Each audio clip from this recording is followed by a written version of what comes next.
আপনি দেখছেন high news, নির্ভীক নিরপেক্ষ।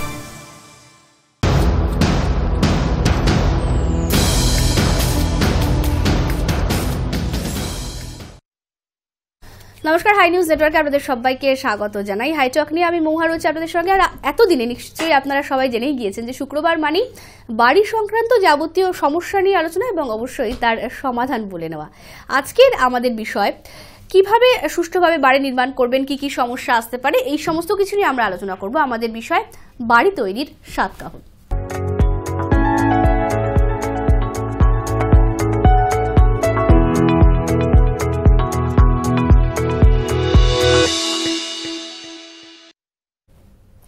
অবশ্যই আলোচনাতে যাব, আলাপ করব। আমাদের সঙ্গে যারা অতিথিরা রয়েছেন, আমার ঠিক বাঁ দিকেই রয়েছেন ডক্টর দেবাশিস বন্দ্যোপাধ্যায়, যাদবপুর বিশ্ববিদ্যালয়ের বিভাগীয় প্রধান।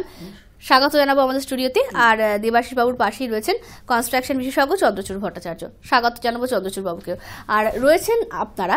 অবশ্যই আমরা আলোচনা করব। আর আপনাদের যদি বাড়ি সংক্রান্ত কোনো রকম কোনো প্রশ্ন থাকে তাহলে আপনাদের আমাদের ফোন করতে পারেন। অবশ্যই বিশেষজ্ঞরা রয়েছে, তারা আপনাদের সমস্যার যে সমাধান সেটা যতটা সম্ভব, কারণ যেহেতু দেখা যাচ্ছে না, আপনাদের কথা শুনেই বলতে হচ্ছে, বাতলে দেওয়ার চেষ্টা করবেন। আমি সবার আগে একটুখানি চন্দ্রচূড় বাবুর কাছেই যাবো যে সিভিল ইঞ্জিনিয়ারিং আর আর্কিটেকচার এই দুটোর মধ্যে কি পার্থক্য রয়েছে। একদম অন্য একটা বিষয় নিয়ে আমরা কথা বলা শুরু করলাম এবং ধীরে ধীরে ধীরে ধীরে সেই সমস্যার দিকে আমরা যাব, তবে অবশ্যই ধীরে ধীরে জানতে চাইবো। হ্যাঁ, আসলে আমাদের অনেকেরই এই ধারণাটা খুব ক্লিয়ার নয় যে আর্কিটেক্ট জেনারেল অর্থে সিভিল ইঞ্জিনিয়ার বা আর্কিটেক্ট, সবাইকে আর্কিটেক্ট হিসেবে অনেকে বলেন বা অনেকে শুধু ইঞ্জিনিয়ার বলেন। এখন আর্কিটেক্ট বা সিভিল ইঞ্জিনিয়ার এটা দুটো এখন আলাদা আলাদা ডিসিপ্লিন এবং দুটো আলাদাভাবেই পড়ানো হয়। ব্যাচেলার্স ডিগ্রিতেও পড়ানো হয়, ডিপ্লোমাতেও পড়ানো হয় এবং মাস্টার ডিগ্রি পিএইচডি সবইতেই আলাদা আলাদাভাবে এটা পড়ানো হয়। বিভিন্ন ইউনিভার্সিটিতে কোর্সগুলো আলাদাভাবেই করা হয়, কিন্তু দুটোর সঙ্গে পরিপূরক আর কি। বেসিক্যালি আর্কিটেক্ট এবং সিভিল ইঞ্জিনিয়ারিং এই দুটোর সঙ্গে পরিপূরক। এখন আর্কিটেক্টরা মূলত কিন্তু ডিল করেন প্ল্যানিং নিয়ে, কোনো বাড়ির আর্কিটেকচারাল প্ল্যানিংটা কেমন হবে এবং স্পেসটা কিভাবে ইউটিলাইজ করা হবে এবং অ্যাস্থেটিক্স বাড়িটাকে দেখতে কেমন হবে, এই জিনিসগুলো নিয়ে মূলত আর্কিটেক্টরা ডিল করেন।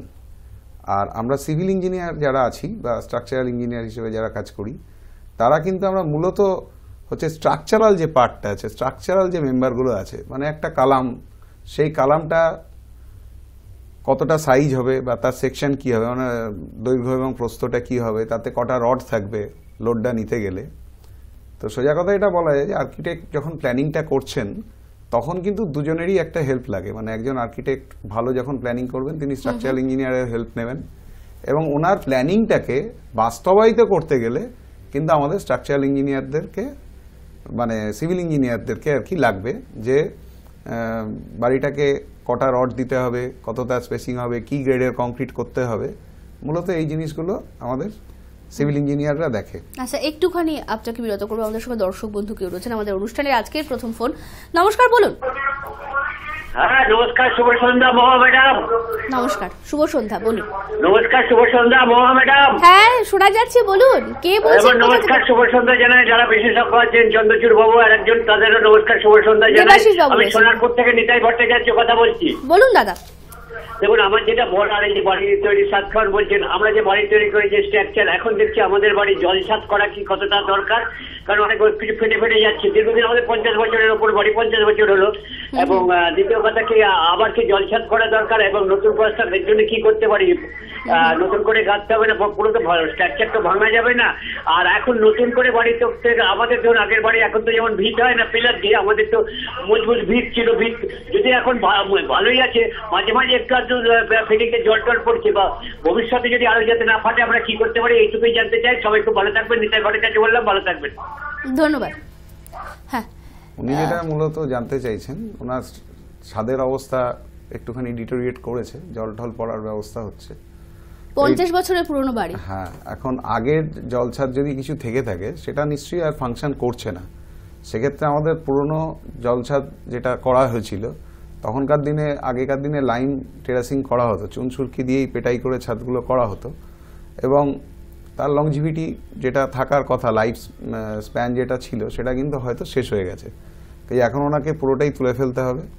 তুলে ফেলে অরিজিনাল কংক্রিটটা বার করে সেইখানে কেমিক্যাল ট্রিটমেন্ট করতে হবে। কেমিক্যাল ট্রিটমেন্ট করার পরে এবার অনেক রকম ট্রিটমেন্ট হয়, এবার বিভিন্ন ট্রিটমেন্টের বিভিন্ন রকম কিন্তু কস্টিংও আসে। তো সেটা আমরা আগেও বলেছি যে এগুলো বিভিন্ন শিডিউল, পিডব্লিউডি শিডিউল বা আমাদের সিপিডব্লিউডি শিডিউলে রুফ ট্রিটমেন্টের প্রচুর আইটেম ধরা আছে এবং তার রেটগুলোও দেওয়া আছে। এবার ওনার কোন রেটটা হিসাব করতে হবে যে ওনার কোন রেটটা মানে সুটেবল হবে এবং কোন টাইপের মিস্ত্রি ওনার ওখানে অ্যাভেলেবেল আছে যারা ওই কাজগুলোর সঙ্গে অভ্যস্ত, তাদেরকে দিয়ে যে টাইপের রুফ ট্রিটমেন্ট, কোনোটা কেমিক্যাল দিয়ে হয়, কোনোটা হয়তো এপিপি মেমব্রেন দিয়ে হয়, বিভিন্ন রকম আছে। সেটা করার পরে এবার একটা স্ক্রিড কংক্রিট ওপরে করতে হবে যার ঢালটা যাতে ঠিক মতো হয়, মানে কোনো জায়গায় জলটা যাতে জমে না যায়। সেই অনুযায়ী রেন ওয়াটার পাইপগুলো আমাদেরকে ঠিক করতে হবে যাতে বৃষ্টি হওয়ার সঙ্গে সঙ্গে জলটা বেরিয়ে যেতে পারে।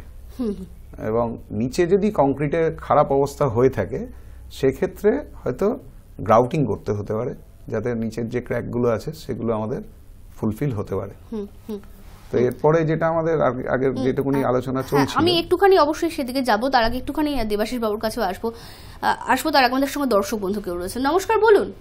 হ্যাঁ নমস্কার, বলুন। বলুন দাদা। আমাদেরও ঘর ফেটে গেছে, আমাদেরও 50 বছর ওভার হয়ে গেছে। মজায় মজায় ফেটেছে আমাদের। আরেকবার একটু বলবেন। হ্যাঁ, আরেকবার একটু সমস্যাটা বলবেন। আমি মোহাম্মদ শাহাবুদ্দিন রায়হাট থেকে। হ্যাঁ বলুন। আমাদের ঘরও 50 বছর ওভার হয়ে গেছে, কিন্তু দেয়াল ফেটেছে, খালি ছাদে কিছু হয়নি। আচ্ছা, দেওয়াল ফেটেছে, তাই তো? কি করবেন, তাই তো? হ্যাঁ, কি কোনো ভয়, আমাদের কিছু ভয় লাগে না, কিন্তু অপরেছে বলে ভয় লাগে। আমাদের কিছু ভয় লাগে। দেয়ালের ফাঁটটা কি লম্বালম্বি হয়েছে না? হ্যাঁ, পুরো একদম চারিদিকেই। এর আগে একবার ভূমিকম্প হয়েছিল, সেই সময় ফেটেছে।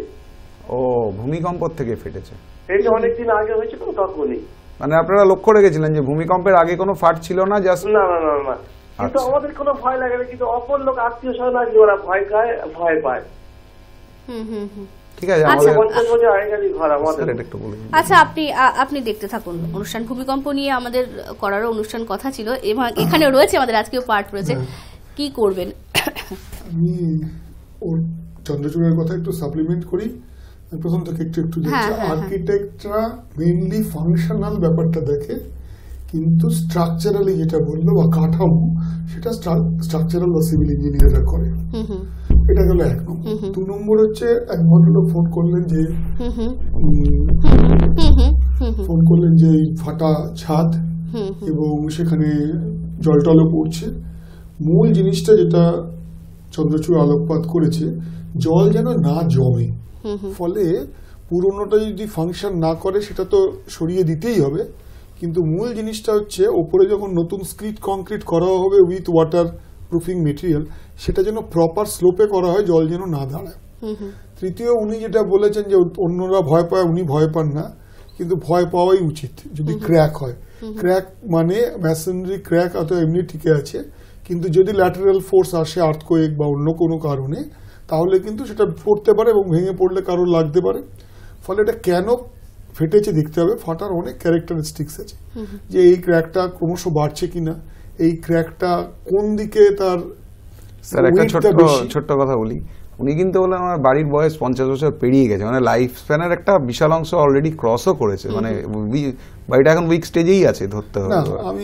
আমি কিন্তু লাইফ স্প্যানটা একটা আমরা এক্সপেক্ট করি 50, 75, কোথাও 100, কিন্তু যদি একটা পুরনো বাড়ি খুব সাউন্ড থাকে, যদি দেখা যায় যে ভালো আছে, তাহলে তার লাইফ বেশি হতে পারে। কোনো মানুষ 50 বছরেই অনেক অসুস্থ হয়ে যায়, কেউ আবার 100 বছরেও থাকে, সেটা ইন জেনারেল হিসেবে ঠিক আছে।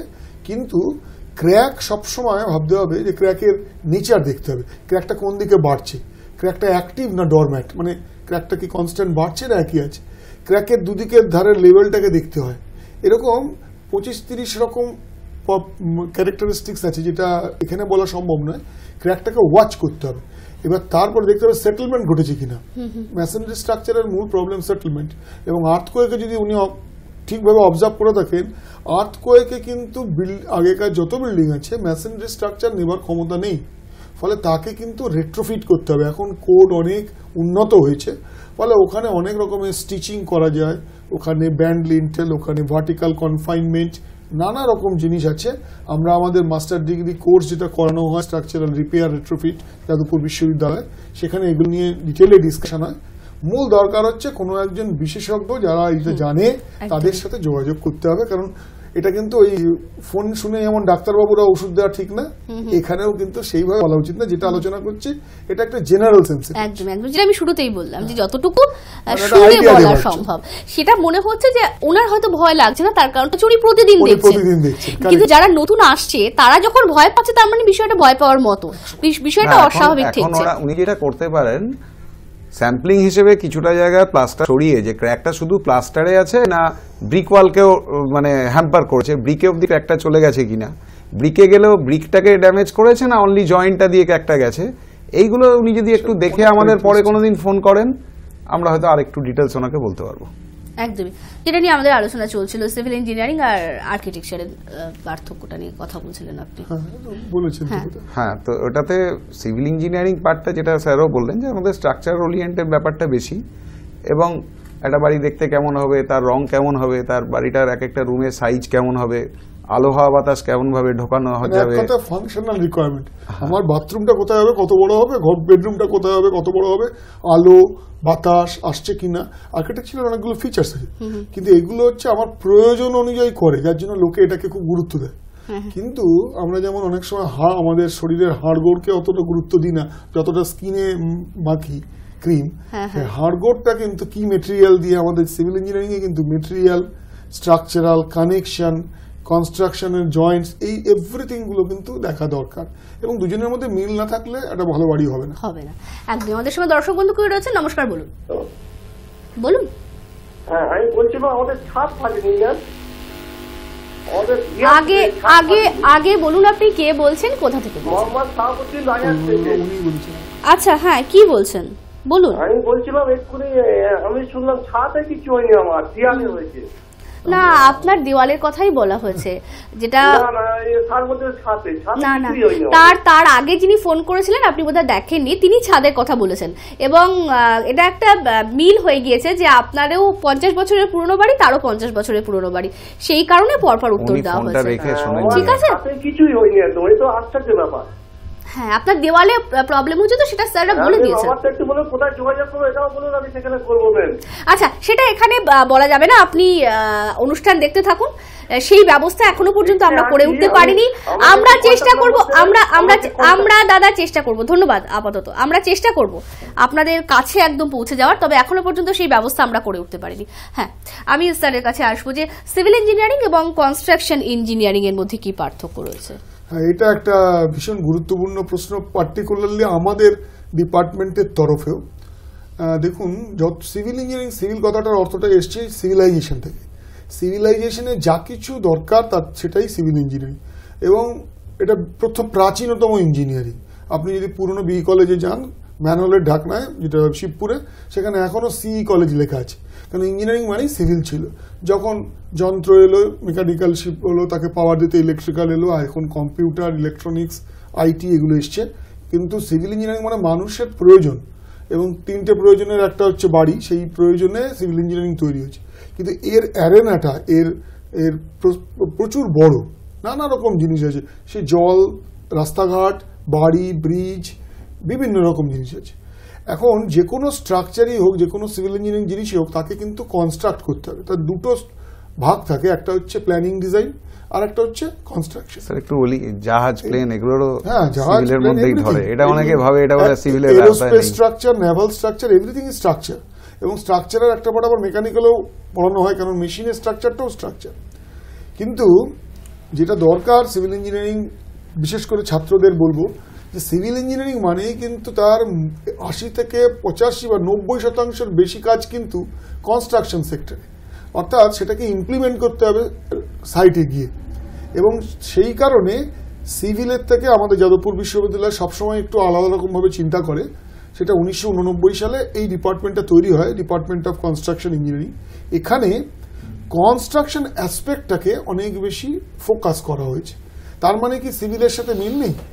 মূলত এখানেও আবার বলছি, আমাদের সিলেবাস আর সিভিল ইঞ্জিনিয়ারিং সিলেবাস বা যা পড়ানো হয় প্রায় 85% থেকে 90% এক।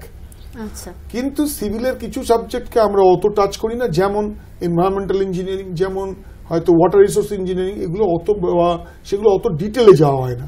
Whereas construction management, process of construction, কিভাবে কাজ করব, রিপেয়ার, রিহ্যাবিলিটেশন, এই সব জিনিসগুলোকে অনেক বেশি, কনস্ট্রাকশন প্ল্যান্টস, ইকুইপমেন্টস, যাতে একটা ছেলে পাশ করে একদম রেডিমেড কনস্ট্রাকশন সেক্টরের জন্য তৈরি হয়, এইভাবে কনস্ট্রাকশনটা করে। যেমন যদি ভেন ডায়াগ্রাম করি, চাহিদা কোনটার বেশি? এটা তো আমার থেকে বেশি বলতে পারবে ইন্ডাস্ট্রি। ব্যাপারটা হচ্ছে যদি ইন্ডাস্ট্রিয়াল যে রিকোয়ারমেন্ট, সেই রিকোয়ারমেন্ট যে ফুলফিল করতে পারবে তার চাহিদা বেশি। এখন আমরা রিসেন্টলি আমাদের ডিপার্টমেন্টের 25 বছরের ফার্স্ট ব্যাচের 25 বছর হওয়াতে তারা সব বিভিন্ন জায়গায় দিকপাল জায়গায় আছে, LNT থেকে শুরু করে বড় বড় অর্গানাইজেশন, ইভেন আমাদের ছাত্ররা IITর ফ্যাকাল্টিও আছে, বিদেশেও পেটেন্ট করেছে। সেই সমস্ত ওদের ছাত্রদের একটা রিউনিয়ন করা হয়েছিল এবং সেখানে একটা থিম রাখা হয়েছিল যে ইন্ডাস্ট্রির ডিমান্ড কি এবং আমরা কিভাবে তাকে আপডেট করতে পারি। এবং আমি এই সুযোগে হাই নিউজকেও থ্যাঙ্কস দেবো যে আপনারা ওটা নিউজ হিসেবে কভার করেছেন এবং দেখিয়েছিলেন। তো আমাদের ডিম্যান্ড কনস্ট্রাকশন সেক্টরে নো ডাউট যথেষ্ট ডিম্যান্ড আছে, কিন্তু একটা অসুবিধা হচ্ছে এই ডিপার্টমেন্ট আন্ডার গ্রাজুয়েটে কনস্ট্রাকশন ইঞ্জিনিয়ারিং সেটা ভারতবর্ষের অন্য খুব একটা নেই।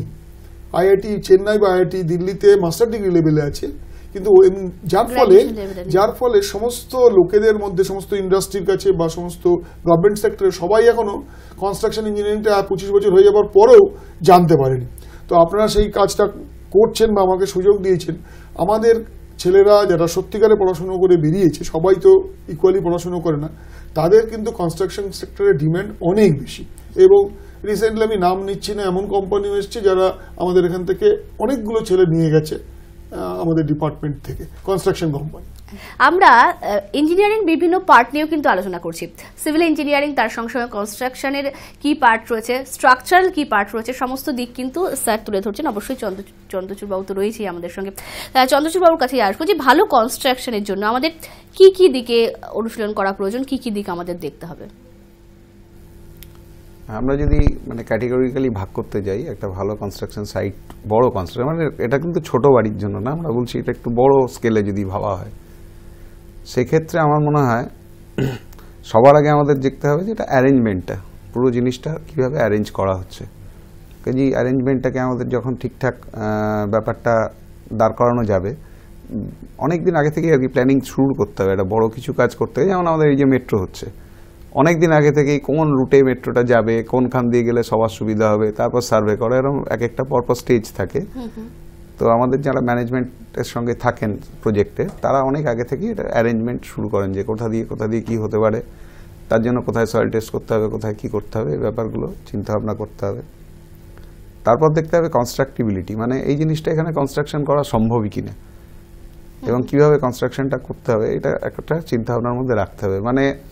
অল্টারনেটিভ 4-5টা কিন্তু ওয়ে, যেমন আমাদের গঙ্গার তলা দিয়ে ট্রেনটা যাচ্ছে, এবার পার্টিকুলার কোথা দিয়ে গেলে রুটটা ঠিকঠাক হবে, এই যে ব্যাপারগুলো, কনস্ট্রাকশনটা করা সম্ভব কিনা ওইখানে ওইভাবে যেরকমভাবে অরিজিনালি করা উচিত, সেটা একটা ব্যাপার থাকে। তারপর হচ্ছে ডিজাইন পার্টে চলে গেলাম আমরা, এফেক্টিভনেস, ডিজাইনটা কীরকমভাবে করা হচ্ছে এবং তার এফেক্টিভ কতটা হচ্ছে, সেটা কস্ট এফেক্টিভ কিনা, বা খুব বেশি পরিমাণ মেটেরিয়াল এমন আমরা ভাবছি যে এই মেটেরিয়ালটা হয়তো ওখানে পাওয়া যায় না, এসবগুলো আমাদের একটু চিন্তাভাবনা করতে হবে। তার সঙ্গে সঙ্গেই ম্যানেজমেন্টটা, মেটেরিয়াল ম্যানেজমেন্টের মধ্যে আমাদের যেমন যেখানে স্টোন চিপস পাওয়া যাবে সেখানে আমাদের স্টোন চিপস ইউজ করবো, কিন্তু যেখানে হয়তো দেখা যায় স্টোন চিপস পাওয়াই যাচ্ছে না, সেখানে হয়তো অল্টারনেটিভ পাথর বা অন্য কিছু পাওয়া যাচ্ছে, সেইগুলোকে আমাদের সঙ্গে দর্শক বন্ধু রয়েছে, একটুখানি বিরত করতে হবে। নমস্কার, বলুন। বলুন। হ্যাঁ বলুন, কে বলছেন, কোথা থেকে বলছেন? হ্যাঁ, আমি কানলা ছবি কুন্ডু, কানলা বর্ধমান থেকে বলছি। বলুন দিদি। হ্যাঁ, আমাদের যে বাড়িটা আমরা বাস করছি এখন, আমাদের দুটো ঘর দালান আগে করা হয়েছিল, 20-25 বছর আগে।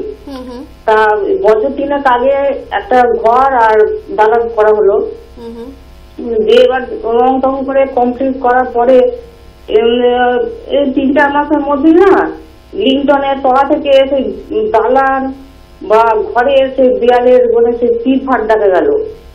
হ্যাঁ, তারপরে আবার ছাদের যে মেঝে, ছাদের মেঝেতেও মাঝে মাঝে সেই চিপ ফাট দেখা যাচ্ছে, বা বৃষ্টি হলে সঙ্গে জল শোক করছে ঘরের ভেতরে, নতুন ঘর। তা এই ঘর কারণটা কি? কিছু এটা জিজ্ঞাসা কি নতুন বাড়িটা না পুরনো বাড়িটায়? না পুরনো নয়, নতুন যেটা করা হলো। পুরনো বাড়িটা ঠিক আছে? হ্যাঁ পুরনো বাড়ি ঠিকই আছে, কিন্তু যে নতুন ঘরটা দালানটা যে করা হয়েছে সে লিঙ্কনের নিচে থেকে পুরো দেওয়ালে এটা কি মানে কালাম দিয়ে করা বাড়ি না এমনি ব্রিক ওয়ালের উপরে বাড়ি? না আমাদের যে নতুন যে ঘরটা করা হয়েছে ঘরটা এমনি ভিত করে করা হয়েছে, আর যে দালানটা ওইটা মানে নীল তলায় মিনি কলম দিয়ে ওই গার্নি করে ঢালাই করা হয়েছে। এবার আচ্ছা আপনি দিদি অনুষ্ঠান দেখতে থাকুন, ফোনটা ছেড়ে দিয়ে আপনি সরাসরি টেলিভিশনের সামনে চলে যান। বলে দিচ্ছেন বিশেষজ্ঞরা যে কি সমস্যা, কেন আপনি জানতে চাইছেন সেটা বলে দিচ্ছেন তারা, যতটা সম্ভব না দেখে বলা যায়। হ্যাঁ, নতুন বাড়ি আর পুরনো বাড়ি যদি একসাথে করেন এটা one of the common problem.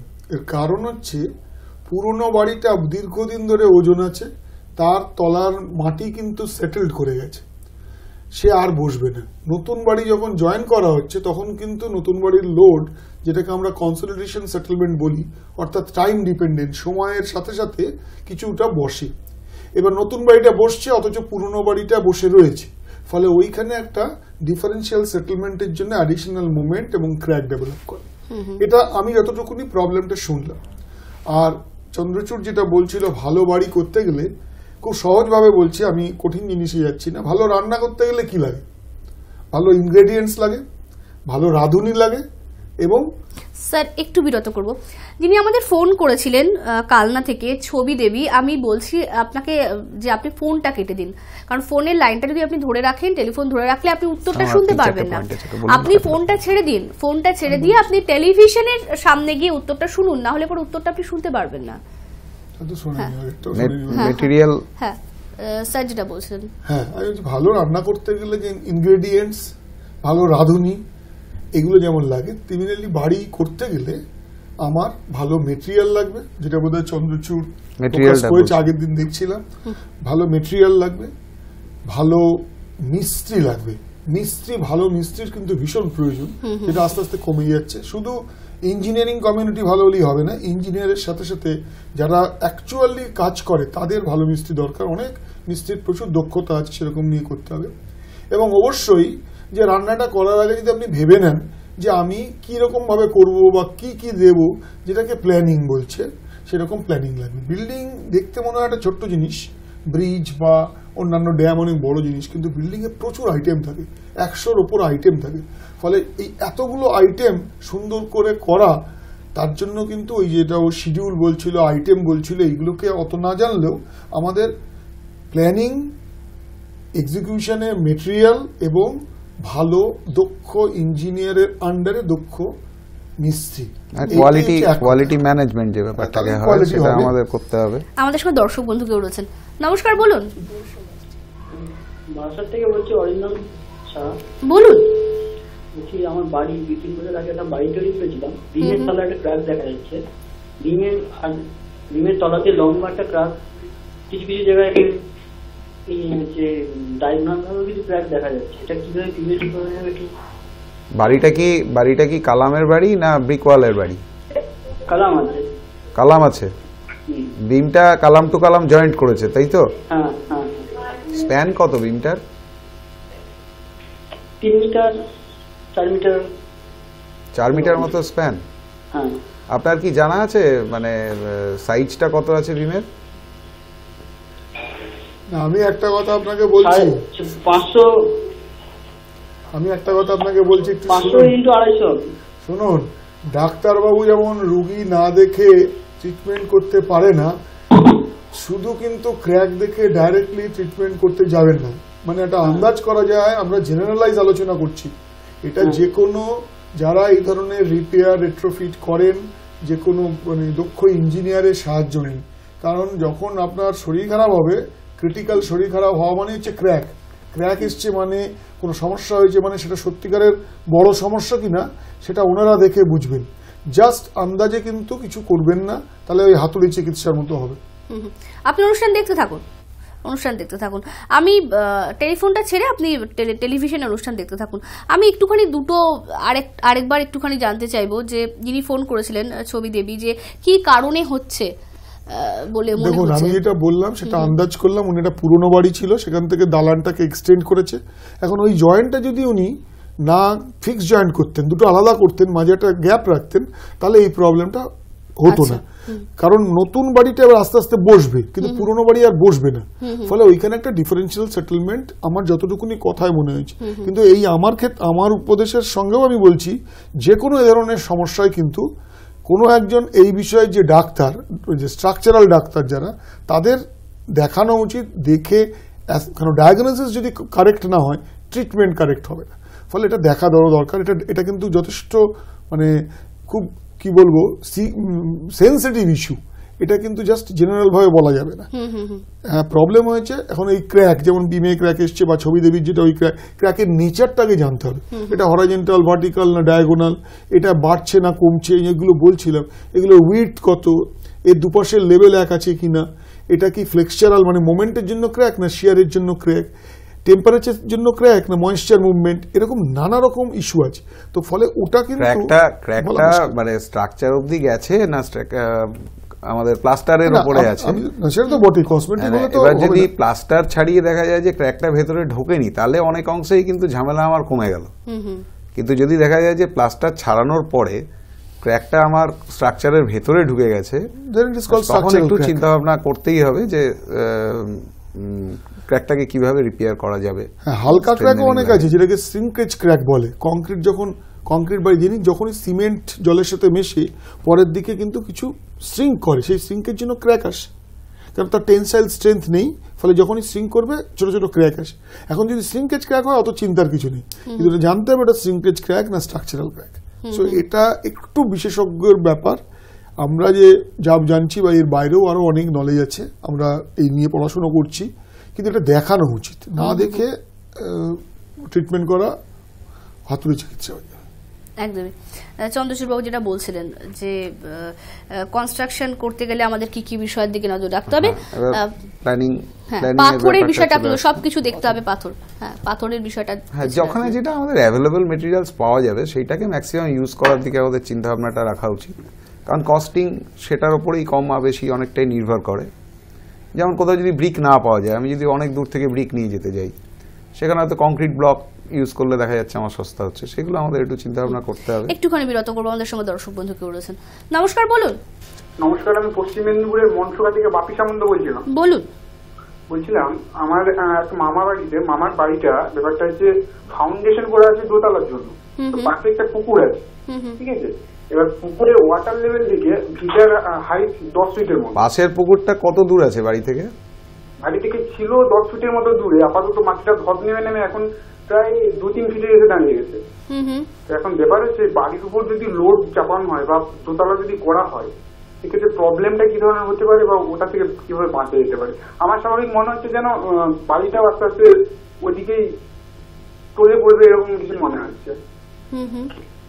কিছু জিজ্ঞাসা আছে? লোড যদি দেওয়া হয় দোতলা, না যখন 10 ফিট থেকে ভাঙতে ভাঙতে 2 ফিট এসে গেছে, মানেই হচ্ছে মাটির ল্যাটারাল মুভমেন্ট শুরু হয়ে গেছে।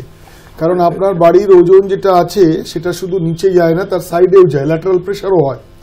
এবং আপনার মনে হচ্ছে কথা শুনে যে বাড়ির ফুটিংগুলো আইসোলেটেড, অথবা যেরকম নর্মাল দেওয়ালের তলায় ভিত সেরকম।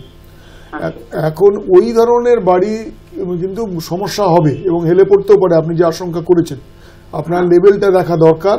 তাছাড়া এটা তো বন্যা প্রবণ এলাকা, বন্যার জলও তো চলে আসে। না, জলের এই যে ওপর নিচ করে, জলের লেভেল তো এক থাকে না, এবং জল যখনই ওপর নিচ করবে তখন মাটির মধ্যে প্রেসার ডিস্ট্রিবিউশন চেঞ্জ হয়ে যায়। আপনার কিন্তু ইমিডিয়েটলি যেটা দেখা উচিত যে বাড়িটা টিল্ট করছে কিনা, হেলেছে কিনা। খুব সহজে একটা ওলন, যেটাকে বলা হয়, ওলন দিয়ে মাথার ছাদ থেকে যদি আপনি ঝুলিয়ে দেন, আপনি দেখতে পারবেন কতটা হেলেছে এবং এই হেলাটা বাড়ছে কিনা, 1 নম্বর। এবং যদি বাড়ে তখন অনেক পদ্ধতি আছে, তার মধ্যে সবচেয়ে সহজ পদ্ধতি হচ্ছে পুকুরের পাড়টাকে আগে বাঁধাতে হবে, যাতে পুকুরের পাড়টা না ভেঙে পড়ে। এবার ওই যেটা চন্দ্রচূড় বলছিল, অ্যাভেলেবেল যা আপনার মেটেরিয়াল এবং মিস্ত্রি যা আছে সেই অনুযায়ী অনেক কিছু করা যায়। যদি সস্তায় করেন, আপনি শালবল্লা ড্রাইভ করে টিন লাগিয়ে তার মধ্যে ফিলিং মেটেরিয়াল মানে সাদা বালি দিয়ে বন্ধ করতে পারেন। যদি খরচা বেশি করতে পারেন, রিটেনিং ওয়ালের দিকে যেতে পারেন।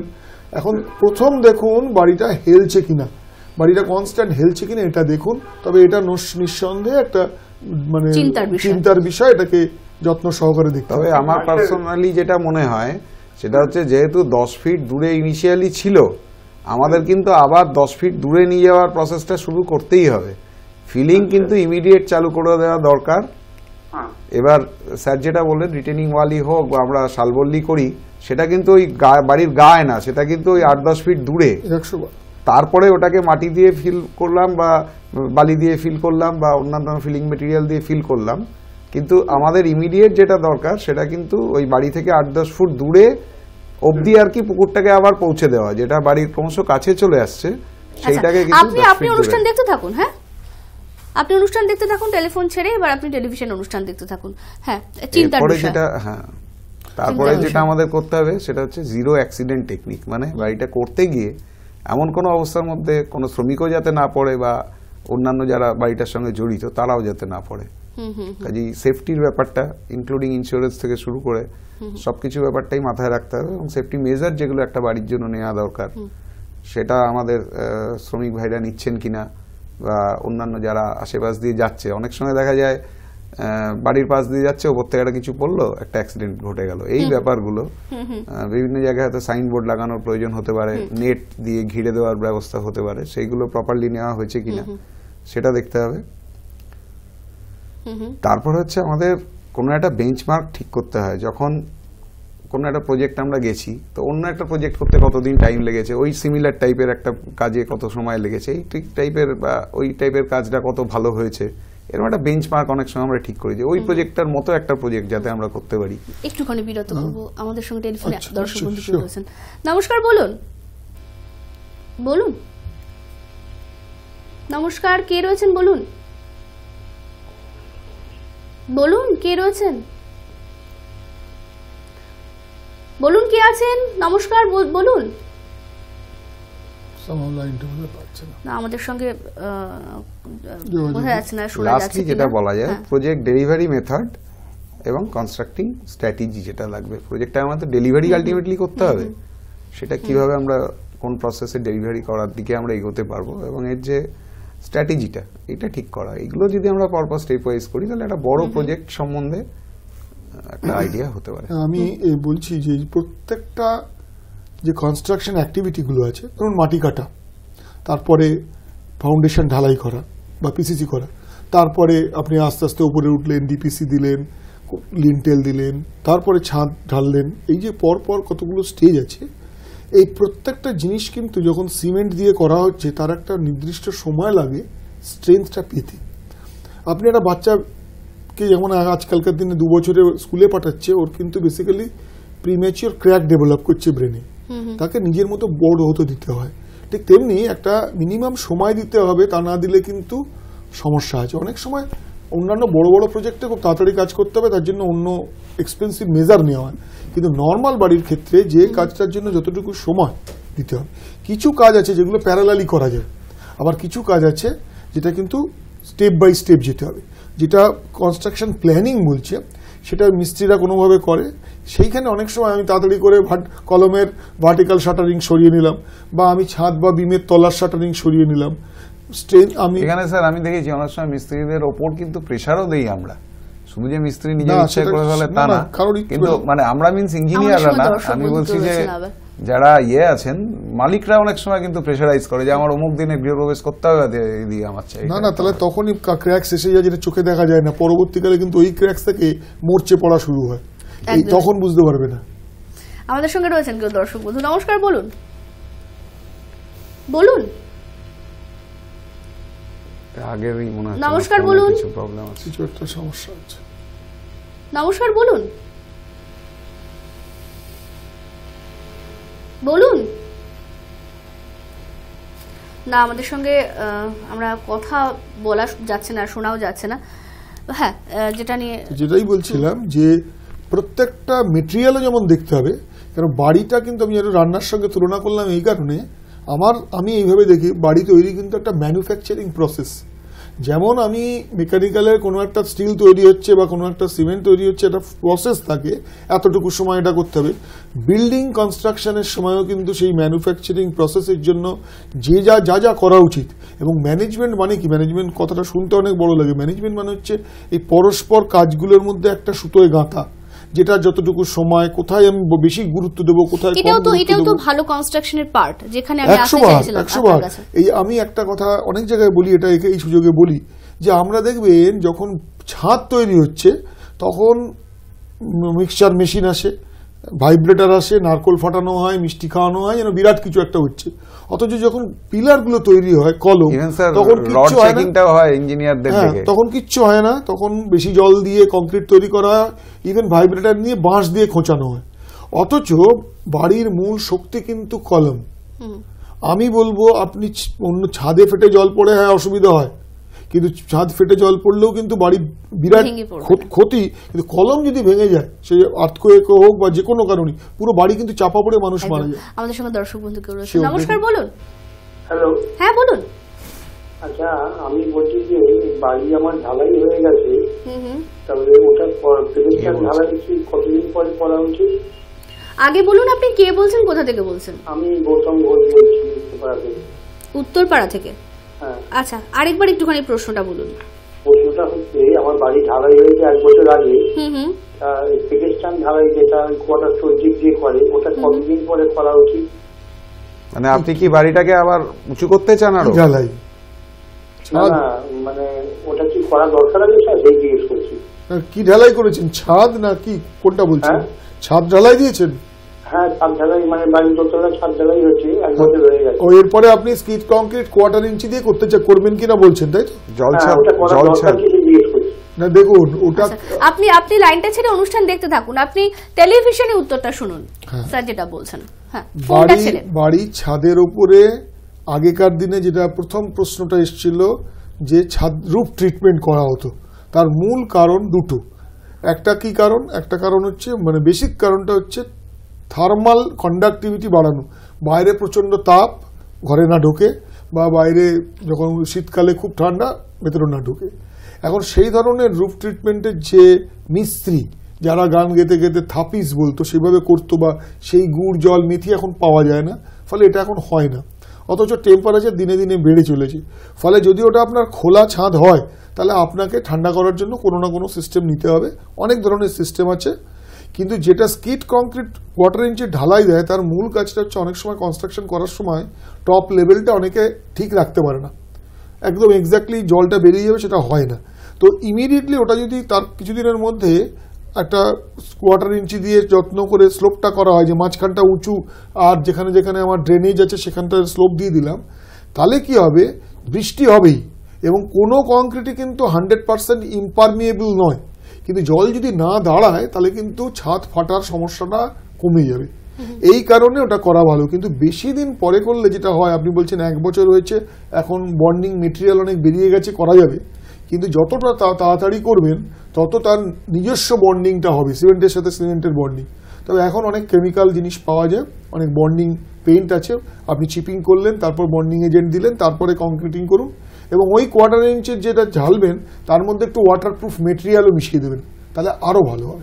তবে অবশ্যই সেটা খুব বেশি দেরি যেত না করা হয়, যত তাড়াতাড়ি সম্ভব করে নেওয়া উচিত। আমাদের সঙ্গে দর্শক বন্ধু কেউ রয়েছে, নমস্কার, বলুন বলুন বলুন কে রয়েছেন? উনি বারবার চেষ্টা করছেন, সামহাও পাচ্ছেন না। নমস্কার, বলুন কে বলছেন? আমাদের সঙ্গে দর্শক বন্ধু বোধহয় কেউ বারবার করে কথা বলার চেষ্টা করছেন, কিন্তু হয়তো আপনার টেলিফোনে বা নেটওয়ার্কে কিছু সমস্যা রয়েছে, সেই কারণে আমরা আপনার কথা শুনতে পাচ্ছি না। যাই হোক, যেটা নিয়ে স্যার কথা বলছিলেন, যে তবে স্কিড কংক্রিট দিয়ে টেম্পারেচার বিরাট আটকানো যায় না, এটা মূলত বললাম ওই স্লোপটাকে মেনটেন করা হয়, যাতে জলটা না দাঁড়ায়, তাতে ছাদের লংজিভিটি বেড়ে যায়। এখন কিন্তু স্যার এই টেম্পারেচার আটকানোর জন্য ফল সিলিংও অনেকে ব্যবহার করে, অনেকে নিচে ফল সিলিং না, উপরে এক ধরনের পেন্ট বেরিয়েছে, যে পেন্টটা দিলে মানে অনেক রেডিয়েশন ব্যাক করে যাবে, সাদা কালারের। অনেক সময় অনেকে খুব ভালো স্কিল মিস্ত্রি থাকলে সেখানে কিন্তু যেটাকে বলা হয় ইট দিয়েও কিন্তু মাঝে গ্যাপ করা হয়, ইট গেঁথে তারপরে করে, কিন্তু সেটা কিন্তু বেশিরভাগ ক্ষেত্রেই সাফল্য পায় না, তার কারণ প্রপারলি না করলে জল আটকে যাবে। কিন্তু যেটা খুব বেটার হয় সেটা এখন একটা জিনিস আছে, যেটাকে বলে ফোম কংক্রিট। ফোম কংক্রিট করলে কিন্তু থার্মাল কন্ডাক্টিভিটি অনেক বেড়ে যাবে। তবে নর্মাল ছোটখাটো বাড়ির ক্ষেত্রে ফোম কংক্রিটের একটা সমস্যা হচ্ছে, ফোম কংক্রিট অতটা ডেন্স নয়, ফলে তার উপর দিয়ে বেশি মানে চাপ লোড দিলে মুশকিল আছে। আর ওয়াটারপ্রুফিং এর জন্য আজকাল এপিপি মেমব্রেন বা বিটুমেনাস অনেক কিছু ইউজ হয়, যদি ইনঅ্যাক্সেসিবল হয় যেখানে আপনি বেশি যাবেন না সেটাও করতে পারেন। একদমই। আমাদের সঙ্গে দর্শক বন্ধু কেউ রয়েছেন, আমাদের আজকের অনুষ্ঠানে শেষ ফোন নিতে হবে আমাদের। নমস্কার, বলুন বলুন নমস্কার, বলুন। হ্যালো, হ্যাঁ বলুন, একটু জোরে কথা বলুন। হ্যালো, হ্যাঁ বলুন, শোনা যাচ্ছে, বলুন। উনি বোধহয় শুনতে পাচ্ছেন না। হ্যালো, আপনি কি শুনতে পাচ্ছেন আমাদের কথা? হ্যাঁ শুনতে পাচ্ছি। বলুন বলুন। আমি নমস্কার, আমি সুজয় বলছি। হ্যাঁ বলুন। সুজয় বলছি। বলুন, কি জানতে চাইছেন বলুন। আমার পুরোনো বাড়ি জল থেকে ছাদ হয়। হ্যাঁ আরেকবার বলুন বলুন। পুরোনো বাড়ি জল ছাদ, আমাদের তিনতলা বাড়ি, ঠিক আছে। জল পড়লে বৃষ্টি হলে মানে জল পড়লে মানে জল পড়লে একটা রকমের জল পড়ে মানে না, আমাদের সঙ্গে যোগাযোগ বিচ্ছিন্ন হয়ে গিয়েছে। কথা যতটুকু শোনা গেল, তিনতলা বাড়ি, বৃষ্টি হলে জল পড়ে, পুরনো বাড়ি ছাদ থেকে। এবার এইটুকু শুনে হ্যাঁ হ্যাঁ, আর এতটুকু শুনে পুরো বোধহয় উনি প্রশ্নটা কমপ্লিট করতে পারেন। অনেকবার বলা হয়েছে, একদমই অনেকবার বলা হয়েছে। আমাদের সময় একদম শেষ, আমাদের শেষ করতে হবে। আমি একটুখানি, যেহেতু স্যারকে আজকে পাওয়া গিয়েছে, স্যারের কাছেই শেষ প্রশ্নটা রাখবো এবং উত্তর জেনে শেষ করবো। সেটা হচ্ছে এই ভূমিকম্প যে হয়, মানে আমাদের কলকাতাও তো এই জোনের মধ্যে চলে এসছে, ফলে ভূমিকম্পর হাত থেকে বাঁচতে বাড়ি কিভাবে কোন কোন দিক বিবেচনা করে আমাদের বাড়ি তৈরি করতে হবে একটু যদি বলেন। কারণ কি আজকেই আমাদের একজন দর্শক বন্ধু ফোন করেছিলেন, যার ভূমিকম্পের ফলে ক্র্যাক এসছে বলে সে মনে করছে।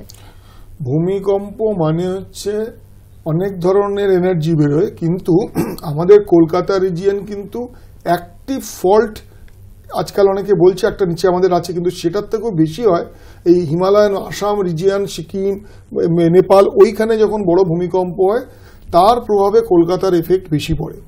ফলে আমরা এটাকে বলি ফার ফিল্ড এফেক্ট, মানে আমরা অনেকটা দূরে আছি, 150 কিলোমিটারের বেশি।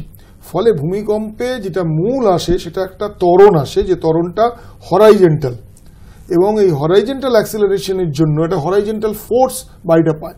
সুতরাং প্রথম কাজ হবে যে বাড়িতে যেন আননেসেসারি বেশি ওজনের না হয়, এটা যদি করতে পারি কম, আপনি প্রথমেই কমে গেল। আর দ্বিতীয় হচ্ছে আমি বাড়িটার মধ্যে কিছুটা নমনীয়তা রাখতে হবে। নমনীয়তা মানে আমি ডাকটাইল মেটেরিয়ালটা আনবো। ডাকটাইল মেটেরিয়াল দিলেই হবে না, স্টিল ডাকটাইল, কিন্তু তার ডিটেলিংটা ডাকটাইল করতে হবে। তার মূল যেটা আমি সহজ করে বলার চেষ্টা করি, যে ফাউন্ডেশন থেকে যে কলম উঠছে তার গোড়াগুলো, বিম কলমের যে জয়েন্ট, সেই গোড়া, ওই জয়েন্টগুলো খুব ঘন ঘন, যেটাকে স্টিরাপ বলে বা লিঙ্ক বলে বা টাই বলে, দিতে হবে। তাহলে কি হবে, ভেতরের কংক্রিটটা স্টিলের কেজের মধ্যে থাকবে। ফলে ভূমিকম্পের সময় যখন নড়বে তখন কিন্তু তার ওখানে ক্র্যাক হতে পারে, কিন্তু কংক্রিটটা বেরিয়ে আসবে না। সুতরাং ওজন কমাও আর পারফরমেন্স বাড়াও নমনীয়তা দিয়ে, এইটা হচ্ছে মূল জিনিস। আমি একটা এক্সাম্পল দিই, কোনো পলিটিক্যাল নয়, তবে যখন ডিমনিটাইজেশন হয়েছিল এটাকে কিন্তু আমরা মনে করি যে একটা ডিজাস্টার। তা ওটা তখন আমরা কি করেছি, 2000 টাকার বেশি ব্যাংকে টাকা তোলা যাবে না, তাহলে আপনাকে মানুষ বেশি বেশি, আপনার ভাই বন্ধু তাদের পাঠানো হয়েছে বিভিন্ন এটিএমে, যাতে সব জায়গা থেকে 2000 করে আসে। এটাকে বলা হচ্ছে পারফরমেন্স ইমপ্রুভমেন্ট, যেটা হচ্ছে আমাদের ডাক্টাইলিটি দিয়ে। আর একটা হচ্ছে খরচ কমাও, আমি কয়েকদিন মাংস খাবো না, সেটা হচ্ছে বাড়ির ওজন কমানো। সো একদিকে ওজন কমান, আর একদিকে বাড়িটা প্রপারলি ডিজাইন করে, বিশেষ করে স্টিরাপসগুলো আমি বেশি করে বললাম, দিলে ডাকটাইল নেচারটাকে আনতে হবে। এবং অবশ্যই এটা করতে গেলে প্রপার অ্যানালিসিস, ডিজাইন এবং স্ট্রাকচারাল ইঞ্জিনিয়ারদের হেল্প নিতে হবে। একদমই। আমাদের সময় আজকে শেষ। অসংখ্য ধন্যবাদ দেব দুজনকে। আর দর্শক বন্ধুদের বলবো একটাই, যেটা অনুষ্ঠান থেকে বেরিয়ে আসে, সেটা হচ্ছে যখন আমরা বাড়িটা তৈরি করছি, অথবা তৈরি করার পরেও যদি কোনো সমস্যা আসে তাহলে আমাদের একটু বিশেষজ্ঞর পরামর্শ নিতে হবে। আমরা অনুষ্ঠানে বসে যতটুকু দেওয়া সম্ভব, এখান থেকে বলা সম্ভব, সেটা করার চেষ্টা করছি। তাছাড়া আপনারা আপনাদের হাতে সম্পূর্ণ রয়েছে, যখন নতুন কিছু কনস্ট্রাকশন করবেন তখন বিশেষজ্ঞের পরামর্শ নিন। আর যদি কোনো সমস্যার সৃষ্টি হয়, যেমন আমাদের শরীর খারাপ করলে তখন আমাদের চিকিৎসকের কাছে যেতে হবে দেরি না করে, সে একই রকমভাবে বাড়ির যদি স্বাস্থ্য ক্ষতি হয়, যদি মনে হয় যে স্বাস্থ্য দুর্বল হচ্ছে, ক্ষয়িষ্ণু হচ্ছে, তাহলে সঙ্গে সঙ্গে কোনো বিশেষজ্ঞের পরামর্শ নিন। এই বলে আজকের অনুষ্ঠান শেষ করবো। অন্যান্য খবরের জন্য চোখ রাখুন আই নিউজে, নির্ভীক নিরপেক্ষ।